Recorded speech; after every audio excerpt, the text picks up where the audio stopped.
Man, happy Tuesday, everybody. We're back. Yeah, we're gonna let folks come in. I, I had some I had a couple interesting comments on the stream from 2 weeks ago, right? Where apparently discussing the fact that tariffs are coming into play is political. Don't feel like that was what my message was, but okay.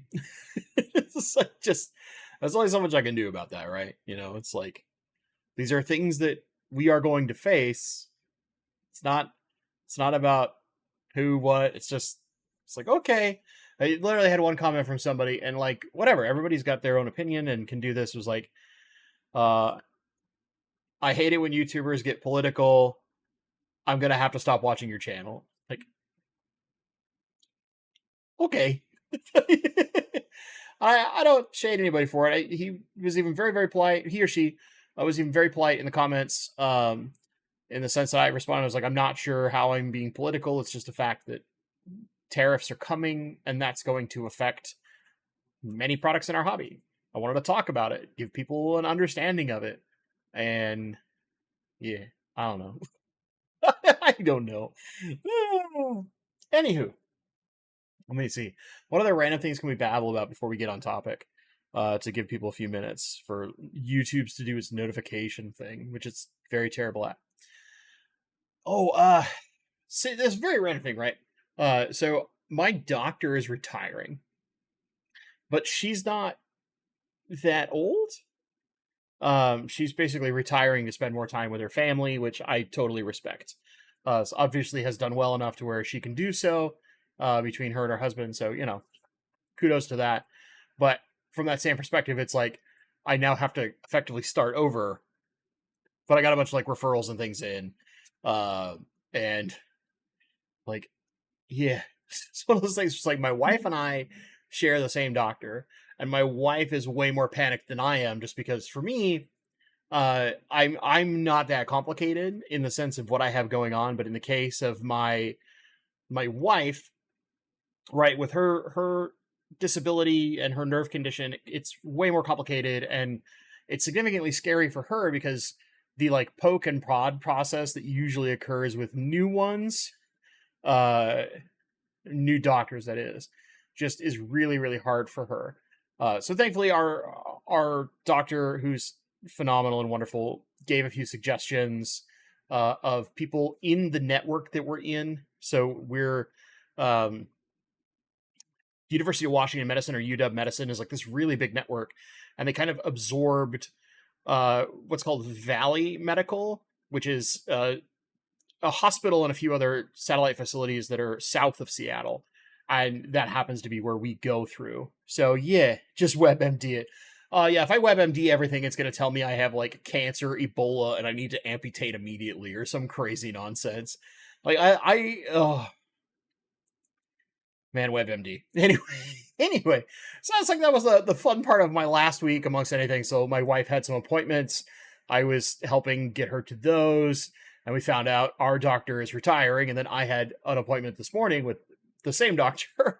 I was just kind of like, so yeah, let's cover a few things as fast as we can.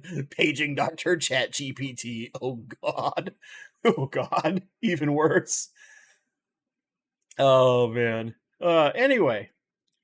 Has anyone ever used fluval stratum as a base with sand over it? Laura, I assume that people have. I personally haven't, because I'm actually not that big on the look of sand. I know, blasphemy. But sand to me, because it's so naturally light in color, or at least I typically don't like sands for a couple of reasons. Dark sand I just don't like. And light sand, while it looks okay, especially if you get one that's got a little color and texture to it, in a sense, it causes my rainbows to wash their color out, so I kind of just steer away from it anyway. Although I've got a friend who swears by it, so whatever. But yes, you can cap it. The only problem is, because of the way that most aqua soils are, especially fluval stratum, it will leave a lot of gaps. So that sand will slowly kind of mix together over time. Now, there are some ways to kind of prevent this if you're not planting a bunch of plants into the substrate. If you're trying to plant plants through the substrate, you just kind of have to have a fairly thick cap and deal with it. But it is doable, technically. Technically. Wow, it's 6. The sun is all still out. Yeah, it's that time of the year where no matter what nonsense they do with the clocks, whether it's daylight savings time or fake add an hour to your sleep time or whatever, whatever clock nonsense goes on, the sun is out for a long period of time, and it is the bright, which burns my weak eyeballs. I have to wear sunglasses like constantly when I'm outside, just because my eyes are not built to handle the bright light of summer. Yeah, it's that them blue eyes, they're a problem. Anywho, let's get on topic. So 2 weeks ago we talked about tariffs, and I kind of wanted to follow on to that because I think there is an opportunity for people who have been looking to do breeding for profit, uh, and are doing breeding, especially if you're already doing some breeding at some level. I think right now is one of the best times to dive like neck deep into it, because as we talked about, as tariffs take their place, and it's not just only things coming out of one country, right? We're going to see tariffs, and this is all changing day by day. There's deals being brokered, all that kind of stuff. So it's a little shaky, but what that will cause is that will cause a lot of insecurity in supply chains. And that includes fish, because so many of our fish are wild caught. And what that means is that there's an opportunity as a fish breeder, even at a hobbyist level, to either A, work with local fish stores, or B, use some of the online resources that are out there, Aquabid, Morph Market. I had to think for a second of the reptile place that is doing a kind of pseudo what Get Gills and VVVVVVVVVVV used to be. I'll never say that name correctly because I think it's bad. So I'm gonna inherently make fun of it. But there is this kind of like opportunity, because if certain fish become too expensive, I think what we'll see is a lot of hobbyists will start rotating into keeping fish they might not have otherwise kept, or keeping things that are more easily aquarium breedable, because prices will stay down. Now, this isn't necessarily going to be the case for plants, because plants at a distribution level are so inherently cheap from a lot of the farms that it's really tough. But where the opportunity might be for plants as well, because I advocate plants for profit, right, is in those private sales. Whether that's like using something like Craigslist, OfferUp, and any of these local apps to work around your local area, because there's tons of hobbyists that, even if you have a really thriving club like mine, the Greater Seattle Aquarium Society, you'll still have a lot of people who don't ever go to club meetings, they don't go to club events, but they'll still look all over the place to buy plants, to buy fish, and they might not always want to go to a store, because maybe their local store might be a PetSmart or a Petco, where plant selection is very blah. Or maybe their local fish store just doesn't carry a huge selection of plants, and they're trying to branch out, and they will search for people like us, hobbyists. They might not know directly that they're searching for that, but they will eventually. Largy, are plants going to be tariffed too? Well, basically again, this stuff is changing day by day as far as us in the United States are concerned, and how it will affect other countries that the United States uses as trade partners, because there's reciprocal tariffs and all that kind of stuff. We talked about that last time. I don't want to go too deep on the mechanics of that. But basically, from the sounds of it, it sounds like almost any good is going to be taxed. So there, as an example, Tropica has a fairly big plant farm in Canada. Well, with all the tariff stuff that's going on, it changes day by day. There's deals being made and then deals not being made. It's a little tough to keep track of. I'm gonna be honest, but um, they're targeting basically anything that comes in. So as plant orders would be coming into the United States from those farms in Canada, they would be tariffed, and thus their prices would go up. And similarly, if there are things that are coming from farms in our hobby and going up into Canada, and maybe there are things coming from Mexico through the United States to Canada, tariffs. Tariffs just happen. It's kind of one of the things where like um it's an maybe friendly fire might be the way to put it, where it's like maybe that's not the thing that we would have thought of as the best way to tariff a specific good from a country to try and whatever we're trying to accomplish. I'm not exactly sure anymore. I'm trying to avoid this part, but in the end, it ends up hitting a lot of things that we might not necessarily have thought of because of how broad the current policies appear to be going into place.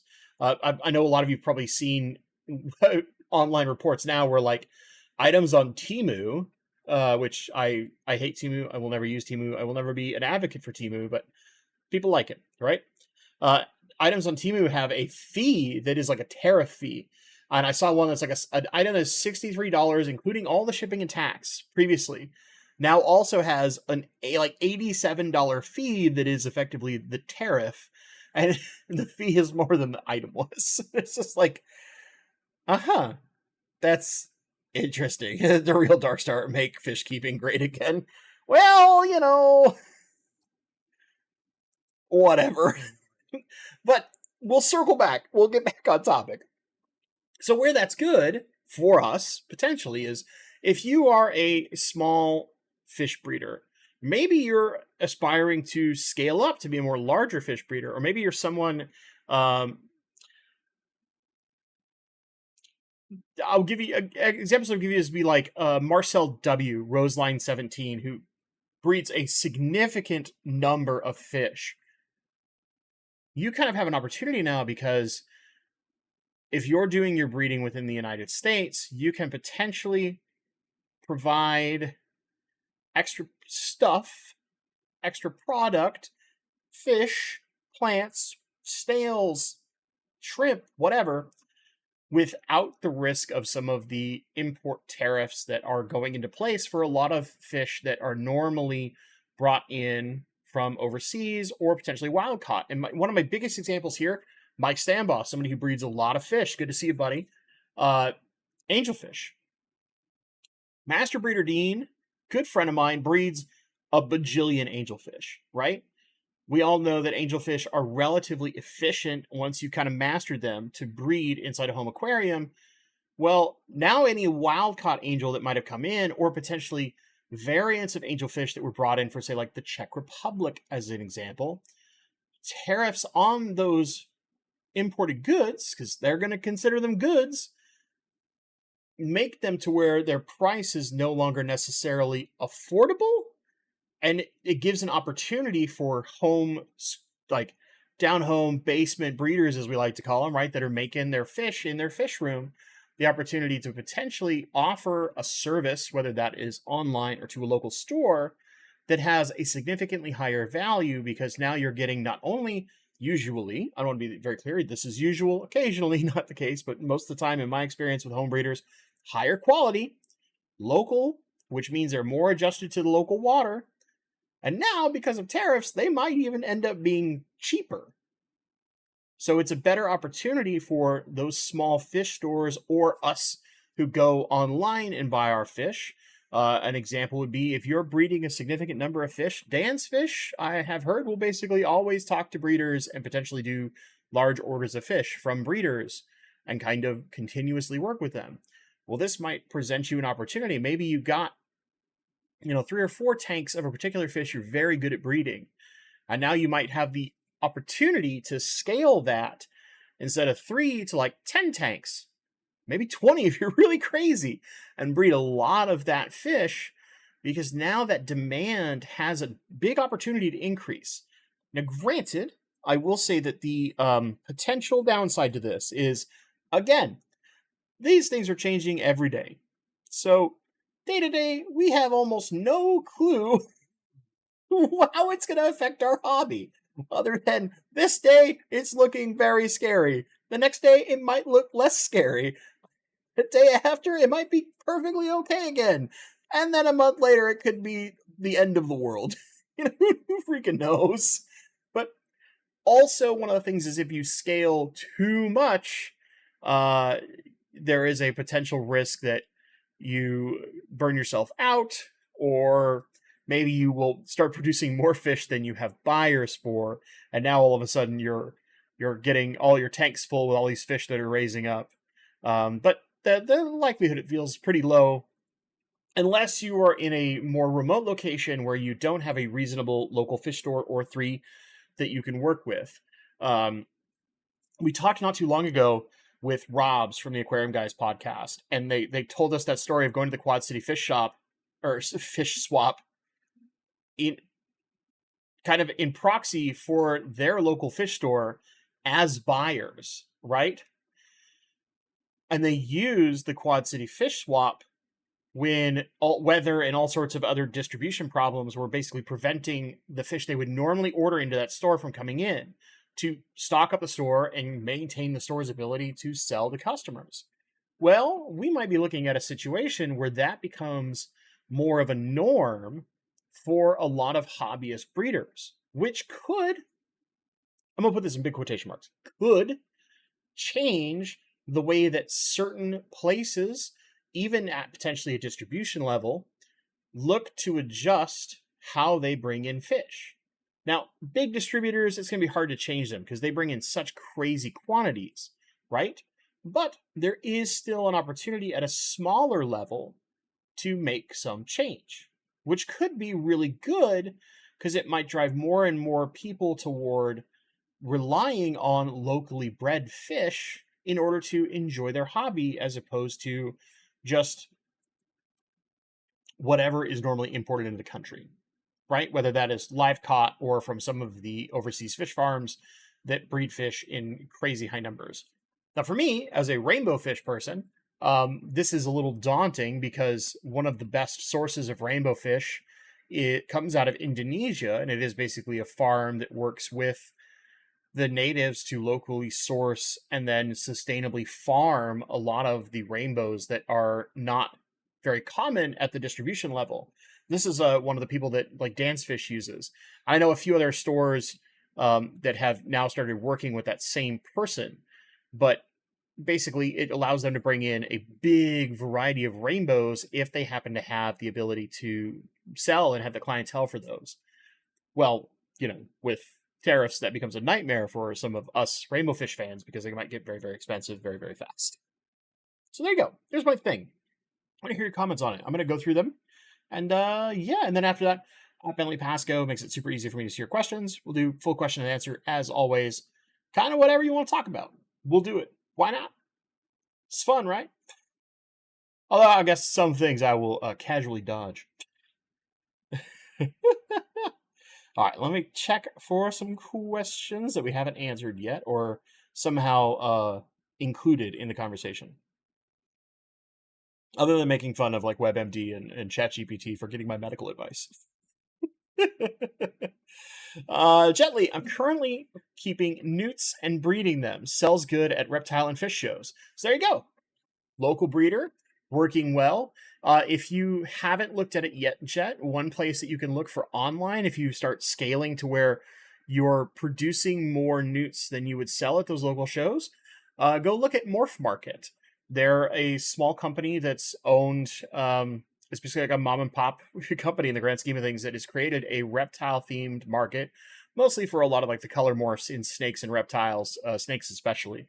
But they've recently opened up an aquatic section, and when the whole thing with eBay was going on, they basically promised that they were going to do a larger investment into significantly upgrading the aquatic side of their website to present a service that is available to the people who were selling significantly on eBay and were very, very scared by the rules that then eBay, like 3 days later, just dropped, like going, whoop, our bad, our bad. No, we like money. Please don't leave us.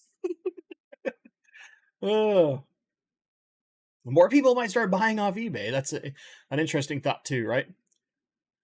Ah, Queen Bleh of ghosting. I have 62 pearl scale fry. Help me price them. Uh, Cole's pretty and the best looking prices. So here's what I would say. I'm not a goldfish expert. I'm in fact quite an idiot when it comes to goldfish. I think that they're interesting and I like koi, but I don't know enough to be a price expert on those fish. What I would do instead is I would think about some of the popular places that sell goldfish. You can look at Aquabid. They have an entire goldfish section.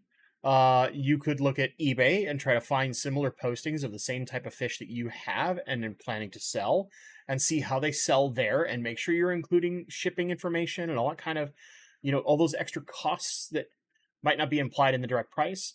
And then also look at some of the websites of people. The only one I can think of off the top of my head is like Luke's Goldies, although I know there's a lot of other goldfish sellers.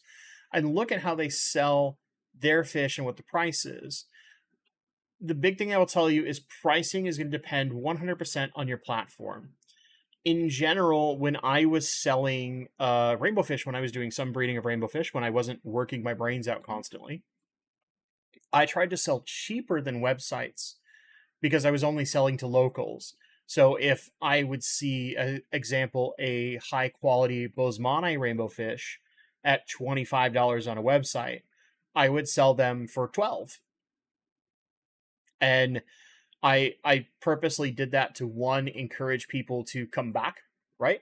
As I had stock of fish or potentially look at buying other things like plants from me, or realize that like whatever the price is on a website, if they were buying those from a hobbyist or a distribution chain, they are probably paying roughly 1/3 that price. So as an example, when Redfish Bluefish was open and selling my guppies, when I was working with Jason, I told him this is the price I used to sell the guppies for. I want them to stay at that price because I feel it's very fair and it is something that I think is good for people. They'll still get a good deal. Like they'll have to pay for shipping, of course, but let's keep it to this price per pair. And he was like, okay, so that's the price I'm selling at, correct? I was like, yes. Now you just tell me whatever that price is as your cost to me, and I'm okay with that. Which, basically like 35 divided by 3 is about $12 a pair. And that was our arrangement. And even at one point where he's like, just because of some demand and things, he had to up the price a little bit. I still sold him at $12 a pair because I wanted his business to be able to make the money it needs to, because business costs money, right? You got to pay for fish, for heat, for water, all those things. But also, in my particular case, I wanted the price to stay really affordable for people because I care more about the fish getting out to folks, and I just am not good at shipping. And which is more to say that I really don't have the time to package a bunch of fish and sell them so often. It's a lot easier for me to, like, every few months, like 6 months or so, do a big lot of them in a bucket, take them to a store, let them get reacclimated in that store, and then be done by a professional shipper, right? As opposed to me trying to do all of that in my fish room. But I work a little differently than you might work. So one of the things I would highly encourage you to do is figure out how and where you're going to sell them. Look at what your potential competition is, and then understand that that competition probably has some level of reputation, hopefully a very positive one. Like an example, again, we'll go back to Luke's Goldies, has a fairly positive reputation to my knowledge, or at least last time I knew, we'll put it that way. So you would assume that reputation also garners a little bit in the price. And the way that you do have an opportunity to do well is either A, you sell to a store and you're going to have to sell at a price that they have room to make their profit, or B, you offer a price that is lower by enough of a margin that it becomes a really good value for a customer, somebody who randomly finds you through the web, again, Craigslist, OfferUp, eBay, whatever these may be, that you are a better price than your competition by just enough to add that value proposition, but not so low that it's actually not feasible for you to continue doing this. I hope that helps kind of steer you in the right direction. Okay?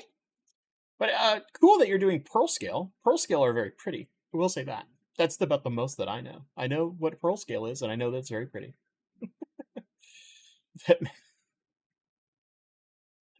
Make fish keeping great again. I don't feel like it's not great. But I think it would be, I think models like what Dan is doing as an example, where we're cutting out a lot of the middlemen, and I saw from Only Way talking about like Timu cutting out a lot of the middlemen to make things cheaper. Yes, I agree. I have different qualms with Timu, we'll put it that way.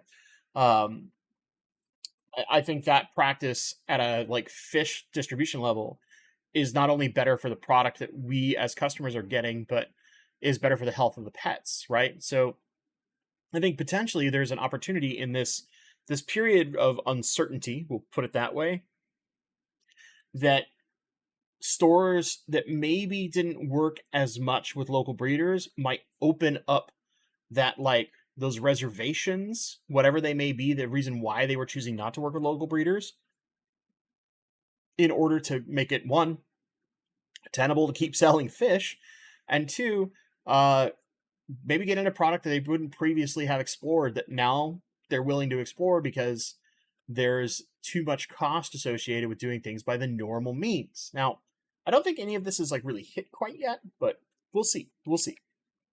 That's why I wouldn't say like, don't go buying 40 fish tanks and building a massive fish room if you weren't already planning to do so. That's definitely not my advice. But if you're already working even at a smaller level of breeding fish, this might be a really good opportunity for you to kind of push and leverage that hobby a little bit more and get it to a point of where it's making you a little bit of money.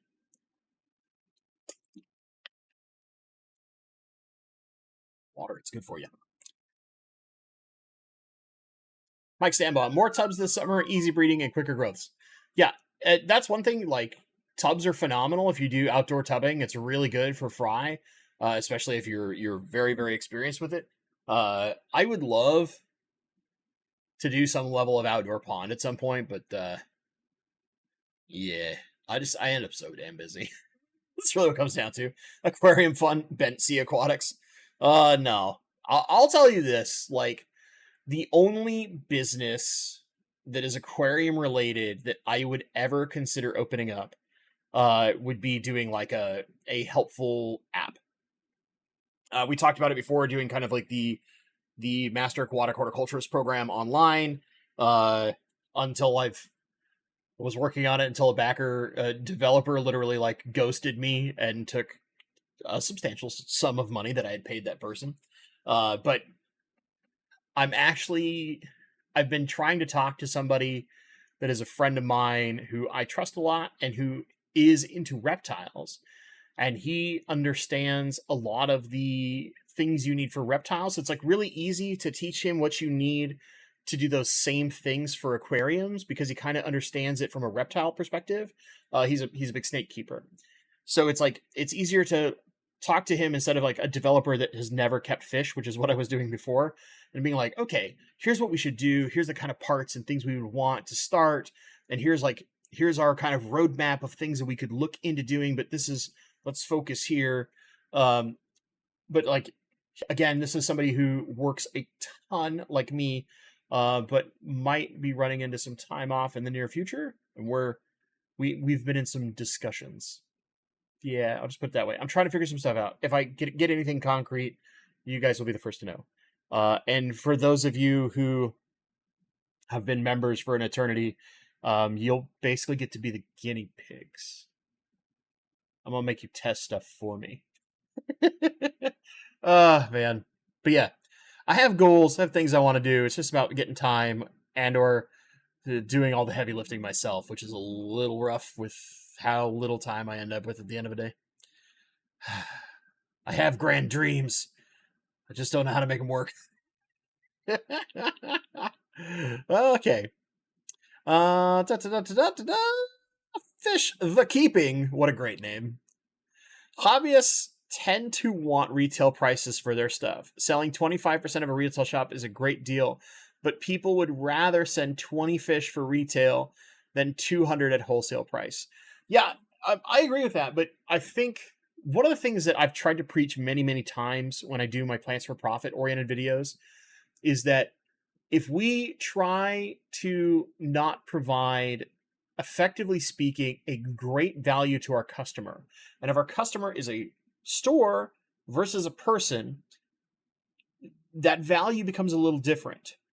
That's why, like, I've talked about going to conventions and getting a table or something like that and selling plants like at such an insane value that basically people would be foolish not to buy from you. And it's really hard to get into that mentality, but that's basically like the Costco mentality.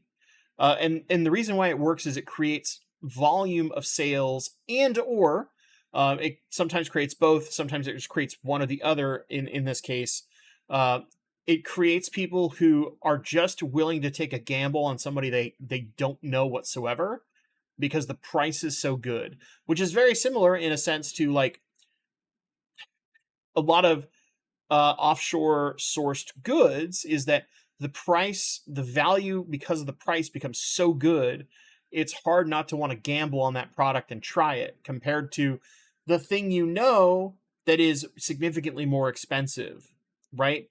I think that's one of the things that a lot of retail has shifted toward, and we focus, at least I would say, United States consumer culture focuses very heavy on like the lowest possible price. So we kind of have to like tap into that natural mentality that is in the buyer's head of like, I really just want to get the best deal. If we offer them a deal that's so ridiculous, they would feel like a fool for not buying it, or that they, as an example, they'll hear, oh, I heard this Bentley guy is selling like basketball sized bags of Java Fern for only $15, right?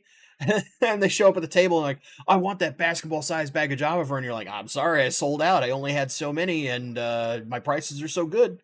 They sit there and they like literally kick themselves. But what they'll do is they'll be like, are you going to be here next year? Are you going to be here at this next event? And they'll remember you and come hunt you down. Just trust me, this happened to me at Fishtoberfest. I don't sell plants that often anymore, but when I used to do a lot of like swaps, right? We would do little fish swap meets and things like that. There used to be a number of them in the Seattle area. They've all shut down thanks COVID.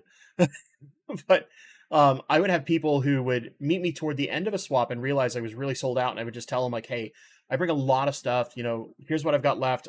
This is my pricing. It stays the same all the time. It's always cheap. I'm going to be at this next event.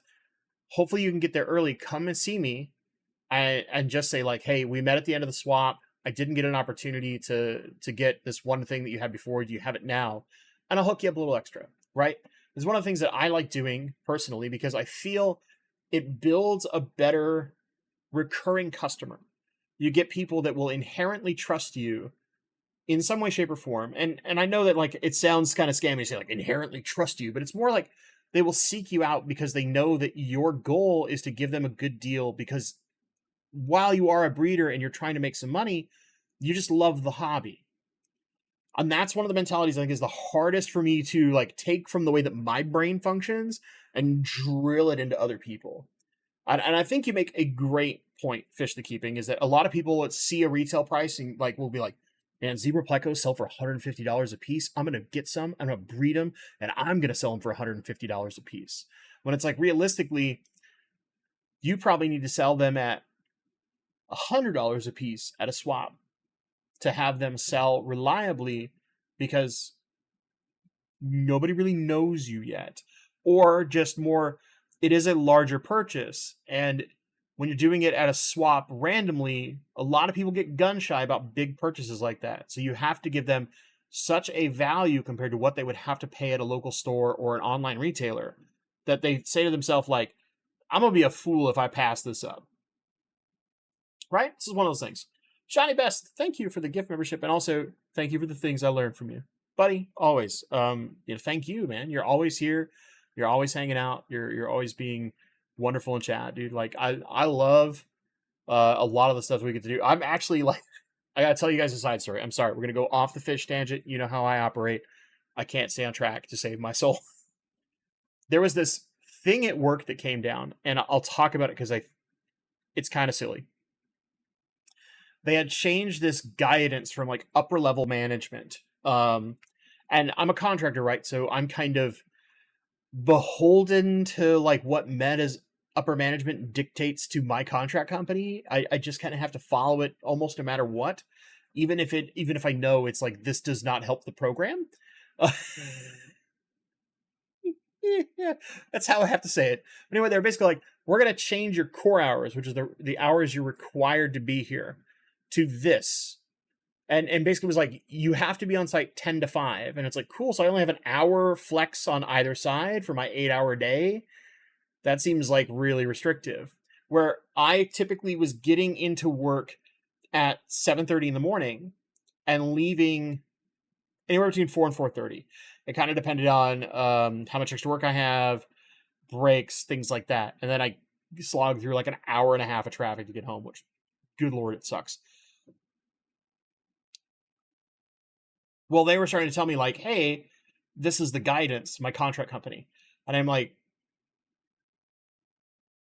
is there any flex if my manager, because my manager is on the East Coast, right? So her hours are inherently earlier than us on the West Coast. It's like, is there any flex if my manager wants me in earlier than that? And they were like, yeah, if your manager specifically says, I want these hours out of you, then you can go around this guidance. And so I had to go to my manager and be like, hey, as you know, I usually work these hours. We recently got this guidance. I need to know whether you want me to follow the guidance for the new hours or whether you want me to work the hours I've been currently working. And thankfully, she was like, no, I love the fact that you get in early because you interface with our offshore team and you get all these reports and things ready so that when the rest of the team shows up for the day, everything is just ready and we just go and kick off. And there's no gap between what's happening overnight offshore and what's happening on site for those of us who are in the West Coast. And I was like, cool. Then I'll keep with my hours. I'm happy to do so. I like those hours, even though I get up at 5 in the morning and. Ugh. But as I'm getting older, getting up at 5 a.m. is getting a little rough. But yeah, anyway, so that's like little things like that, right? Where it's just like you run into these things, and I was looking at if they were changing my hours, I would literally not be able to stream anymore because the amount of time it takes to get to traffic. The earliest I would get home would be like 6:45. So it'd make it almost impossible to stream. And I was a little terrified of that. So needless to say, happy that I got that approval so that I can keep streaming because I love when I can. Occasionally it gets interrupted, but I love streaming with you folks. You, Johnny, you did not have to give me the $10 super chat. But thank you so much, brother. All right, let's get back on course. I'm all over the place. Matt Quarims, I feel like the vid gave hobbyists a heads up just a few years ago, and now I'm honestly considering making this full time. Been able to do $700 a month out of the fish room, still working full time. Dude, that's amazing. Because like, if you think about it, at the like height of when I was doing Plants for Profit, which is when I was technically out of a job, I was making about to play this game a little bit. But depending on the time of year, I was making anywhere from about 150 to 300 a week. Because I would every weekend basically, I would have people come through and buy stuff. And I could rotate through enough of my tanks that I could keep that kind of steady happening. So times of the year, like midsummer, really didn't do a lot of sales. It's less popular, right? But as we got into fall and winter, where people are doing more aquatic stuff, my sales would crank up. But if you're doing $700 a month while still working full time, that's pretty impressive. The one thing I would caution you is that build things to a level of scale to where you could, in theory, do double what you're doing now while still working. And the only reason I say that is make it so that there isn't an insane risk of a slow month making it so you miss critical bills or starve yourself, man. Like, don't go hungry. But that's all I'm trying to say. Basically, it's one of the advices that goes out. I've seen with a lot of like people are trying to become professional YouTubers. is you have to get it to the point of where your consistent monthly income is either double what you make from your job or double what you can sustainably do now while also keeping that job, so that you know that this chunk of time dedicated to work and not to fish then could generate that much more money because it should scale, right? There's the risk that's there, and kind of the things that the mentality you want to take into that. But dude, if you get to a point where you can permanently do fish, my best example would be my friend Nick from Shrimpy Business, right? He was a chemical engineer, built his business up in the background while still working, got it to a point of where he could quit his job and dive even deeper and really scaled it up. And now it's to the point of where both him and his wife work for that business. They don't work their previous jobs, and they're looking at hiring people because they've scaled it up so much. It's definitely possible, and he did it all from his house. It's doable.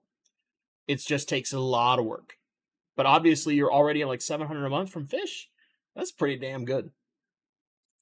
That's pretty damn good. You're doing better than my YouTube channel. I want to be very clear. I'm bad at monetization, but you're doing better than my YouTube channel. Oh, man. When you realize the truth, right? James Handy. I live in the middle of nowhere in New Hampshire. My only frequent outsource would be a few local fish stores over an hour drive away. They'll only give me wholesale pricing on small quantities at a time. That wouldn't even cover my gas. Yeah, so I understand that, and that's where I would say there are online options. Again, I mentioned this before. There's like Morph Market that's building out a lot of stuff. There's things like Aquabid and eBay, where you can sell fish at a more like consistent clip. And then eventually you do have places like, if you get really good at building out a certain type of fish that has a market, there are places like Dan's Fish that will buy from local hobbyists. But one of the key things they have is they have some restrictions about level of health. You have to meet those requirements, of course. And then two, usually they have kind of a cadence thing where they either want the fish to come in a certain quantity at a certain regularity, but sometimes they'll just do a trial with you. So if you get it to a point where you're like, man, it's not even worth my gas because of that. But if you learn how to ship, which Dan has phenomenal tutorial videos on how to ship fish, you don't have to do it quite the way he does. If you're shipping to someone like Dan, you would do it in bigger bags, not one individual fish at a time, but still, you have the potential, thanks to the internet. The internet is a very powerful tool to scale that to a point of where your home fish breeding can generate some money that either at a very minimum, maybe it just pays for your fish food or it pays for your electricity bill. You can find these things that have an opportunity to make your hobby cheaper on you in the grand scheme of things. Especially if you're in an area that's a little more remote where you don't have as much access to local fish stores, so it becomes a little harder to play the like fish for profit type game. Fish to keeping. I crunched some numbers the other day, and a hobbyist could easily sell about $15,000 a month with 30 to 40 tanks if they chose the species correctly. Sure, the only thing I will add to that is that you have to make sure that those species are continuously in demand. Because if you're doing like oddball fish, as an example, that might be higher dollar value, it gets a little harder. Rainbow fish, as an example, is terrible for making money, but some of us crazies do it anyway. But like, I'm assuming you're meaning things like some of the cichlids that grow kind of fast, your pistogrammas, angelfish, those are kind of always effective at doing this. Certain easy to breed like fancy guppies can do very, very well. Reliable things like bristlenose pleco types, so your super reds, your long fins, all that kind of stuff. They all are wonderful, and they kind of have a constant demand. And you can get a very regular cadence. And when you kind of like cracked the code, we'll put that in quotation marks, of how to raise them efficiently, it becomes very, very effective. And I agree that you probably could, with not a large number of tanks, generate more money than you might think. But there is a lot of time, maintenance, all that kind of stuff. You have to be willing to work, because especially if you're packing and shipping fish, that is work, and it's hours of work to do it correctly. Garage Gills. I lost a rainbow that I'm 90% sure was TB. I don't plan to move anything out, but will Tetras, Plecos, and Cories be carriers? Yes. You just have to assume yes. And the reason why I say this is they might never show symptoms because there are a lot of species that tend to inherently have a better resistance against mycobacterium than rainbow fish.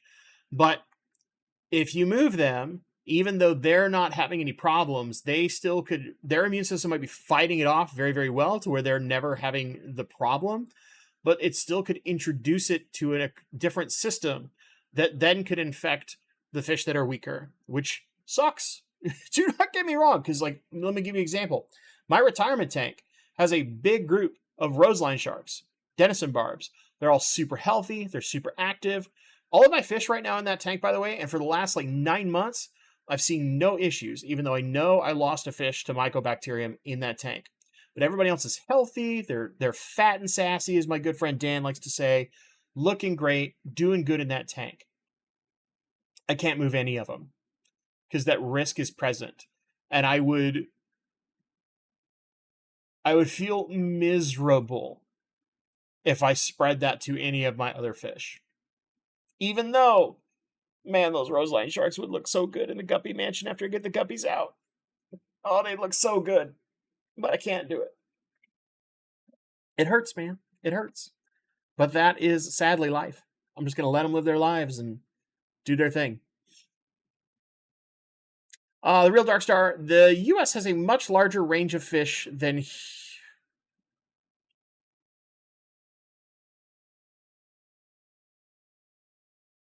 I'm assuming you mean the rest of the world has a larger range of fish than we do. We're fairly limited here. I'm guessing that's what it is. I support agenda from Mickey M. I don't agree because like look at like the Chinese and like Hong Kong fish markets. They're insane. They have so many things. Breeders, whether that's Thailand breeders or any of Southeast Asia. They have these massive farms that create these insane varieties of fish. And even like the breeders that are in Israel or the Czech Republic, they have these huge varieties of fish that they're very, very good at, that we might not necessarily breed in farms here in the United States. There are things that are bred very, very well in consolidated fish farms, which they recently changed their name. But my other friend, Dan, I know too many Dans in the fish industry. My other friend, Dan, who runs consolidated fish farms, and I'll have to forgive myself. I cannot remember the name that they changed to. They're also, they sell a lot of different things, one of which is angelfish. He was like an angelfish specialist for years. So, stuff like that. Okay, let me catch up. I know I'm way behind on chat.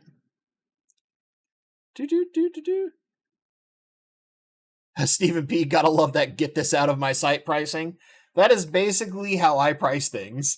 I price things dirt cheap because I typically only take plants and I grow them so prolifically whether I want to or not often.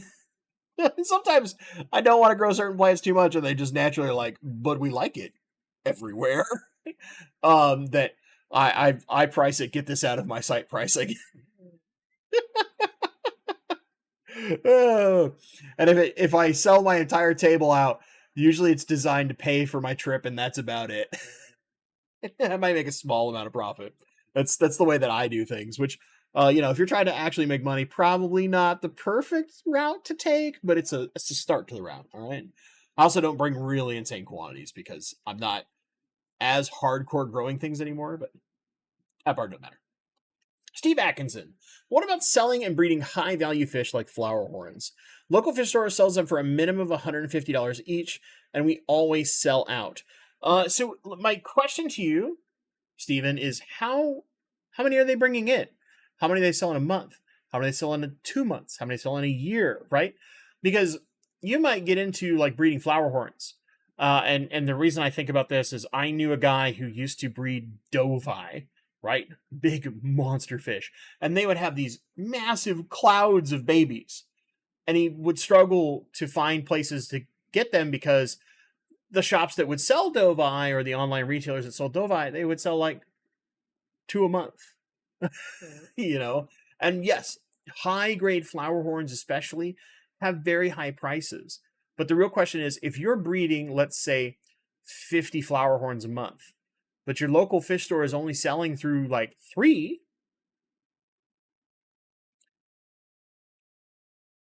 that's not a very good curve, because what are you doing with that extra 47 flower horn, right? And how much are those fish costing you in food, etc., to grow out? Now, is there a market to breed high value fish? Absolutely. There's also a risk in that, because you're breeding high value fish, you will find a lot of the things where the purchasing demand is significantly lower. So like I know some friends that breed really really high end plecos, right? Like the RB line whites, was it 236s or whatever. When the snow white bristle noses were basically nowhere in the country, they had those and they were crazy expensive. Things like your zebras, your leopard frogs, all these fish that are fairly expensive to buy, and they can breed decent numbers of them given what they are, but they would only sell through so many at a time, to a point of where when they would go to swaps, they would find themselves having to steeply discount that fish below that like target price point. So what I would say to you is this: figure out what the actual like customer demand for flower horns are through your local fish store, especially if that's where your goal is to sell. Because if they're only selling like 10 a month, well, then maybe you can keep them at that higher price that makes you decent money. Now, granted, that probably means they're only going to pay you about $50 a fish, right? If they're selling for 150, maybe you get a little more. I don't know. It'd be something you'd have to work out a deal with your local fish store, or figure out the price point where selling is still good for you, in the sense of, let's say that target fish was supposed to make you $75 a fish, right? But what price can you sell them at that would mean you would sell all of them instead of just like 20% of them? What does that price look like? Because maybe that $75 a fish becomes $40 a fish. And ask yourself, are you going to be happy selling at that price point? And can you consistently keep the quality over time breeding them? Because with high dollar fish, people expect even more quality, or will be even more rigid in what they will look for in that high dollar fish. You'll see this a lot in like stingray breeders. You get a pattern that's not so great, that stingray all of a sudden is not going to sell very well, or it goes for almost nothing compared to what, like, say, a black diamond stingray would go for, as an example, right? So that would be what I would caution you on. Amazon Research Center for Ornamental Fishes. Dr. Maz, good to see you, buddy. Professional YouTubers, a retirement opportunity. I don't know about that one. I mean, for you, why not? You have all sorts of educational things to teach people. Put it online. Dr. Maz, put it online. Otherwise, I'm going to start recording you every time I come down to see you, and I'm going to put it online.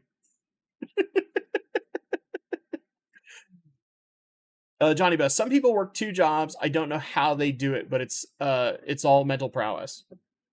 Well, I would argue I work like 3.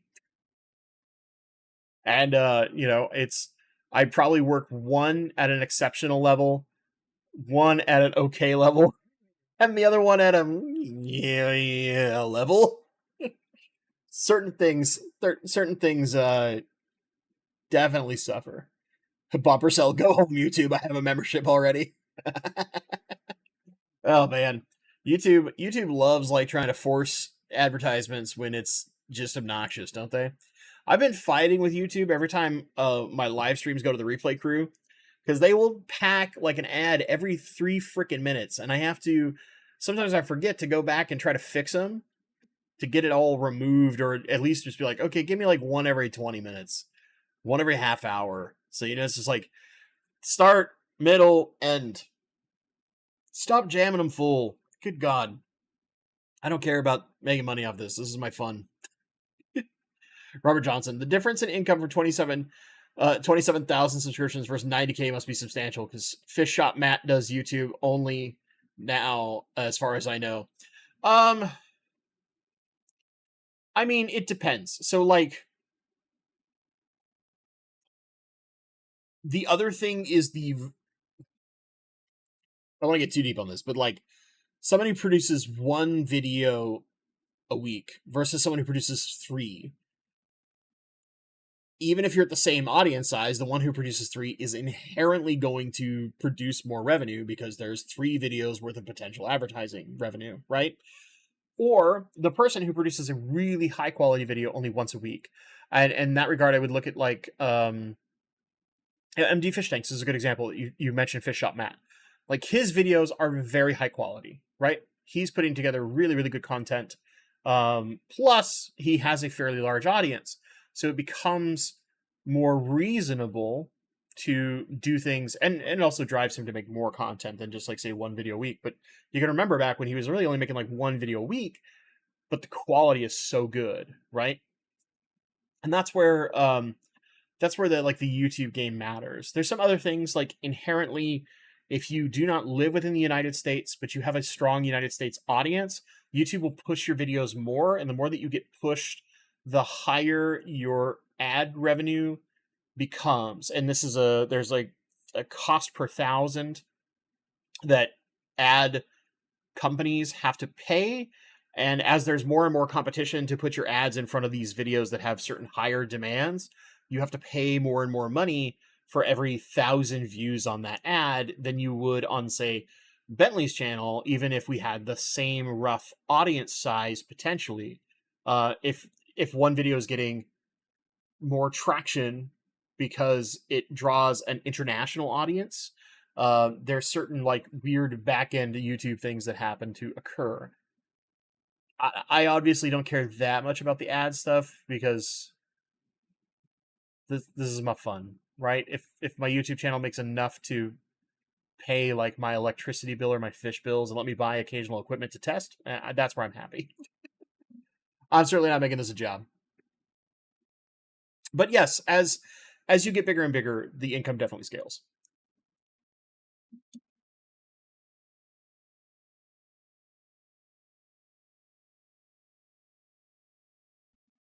Apologies for the sneeze. How do you know if you have fish TB lurking in a tank? Usually you have to look for a fish that exhibits the signs. And the most common one is like the lesions that show up on the side of rainbow fish. That's like the most clear cut fish TB. There's a few other small ones, but that's usually like if you start seeing the big kind of sores on the side of a fish, that's fish TB. That's mycobacterium. And that tells you like, in open trade fillet, sorry tanke, right? It's bad news bears. Especially for us rainbow fish keepers, because they're just so weak to mycobacterium that if it's in there, it's game over. It sucks.